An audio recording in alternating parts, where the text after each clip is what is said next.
crack-a-pop disabled, and my body was not feeling two performances tonight. So y'all are getting some poetry instead. Way to listen to your body. That's so hot. Yeah, I say that specifically so that if any of y'all are like me and think, can I push myself today? If you think, what would Richard Ryder do? Yeah. Richard Ryder would tell you to listen to your body and take care of yourself, because that's the sexiest thing you can do. And also the most punk thing you can do in this economy. So, with that said, I will be doing a reading of 'Twas the Night Before XXXMas, a Ruffle Rider fix. So if anyone has been to a House of Dharma show and knows of my paramour, conversion therapist, or Father Rufflebottom. Well, that was also pretty sexy. I am a 3-time flunky of Father Rufflebottom's conversion camp, and so this is my love letter to him, because that's totally normal. 'Twas the night before XXXmas. Somewhere secret from the house, a certain preacher was stirring, rustling in his blouse. His stockings were pulled up to the thigh with care, in hopes that Richard Ryder would soon be there. Queervallis was nuzzled all snug in their beds, while visions of drag royalty danced in their heads. The father in his collar, maybe even that cassock, had just settled in, imagining Richard Ryder and his,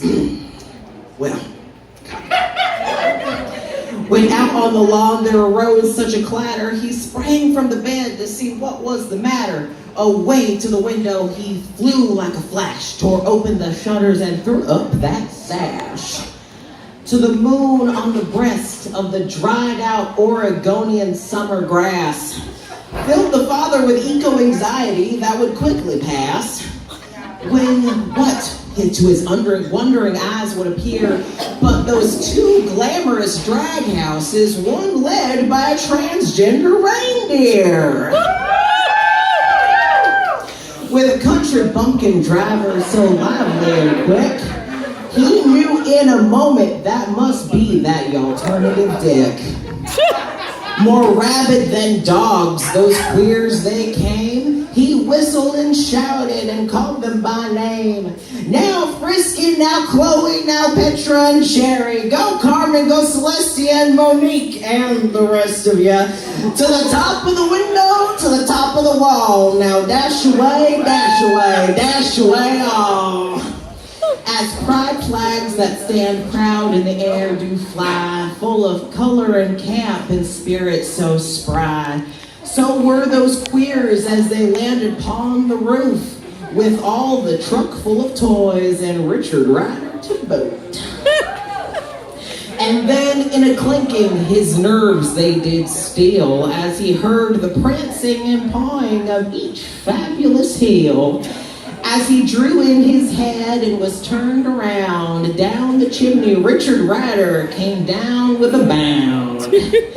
He was dressed all country wear from his head to his foot, and his clothes were all sexily tarnished in ashes and soot. A bundle of toys he had flung on his back, almost like a yeehaw Santa with a massive sack. His eyes, how they twinkled, his singular dimple, how merry. His cheeks were like roses, his nose like a cherry. His cocksucking mouth was drawn up like a bow, and the beard on his chin was desperately trying to grow. The tip of a vape he held tight in his teeth, and the smoke of Mary Jane encircled his head like a wreath. He had a broad stature and a little round belly that shook when he laughed like a bowl full of jelly. Richard merrily started to unpack the bag itself, and the father blushed at what he saw in spite of himself. A wink of his eye and a twist of his head soon gave him to know that he had nothing to dread. Richard spoke not a word, but went straight to work, filling all the stockings. Then he turned with a jerk, and laying his fingers aside his nose, and giving a nod and up the chimney he rose. He sprang to the truck to his team and gave a whistle, and they all vogued like a drag brunch special. But he heard them explain, and they all vogued out of sight. Happy XXXmas to all, and to all a gay night.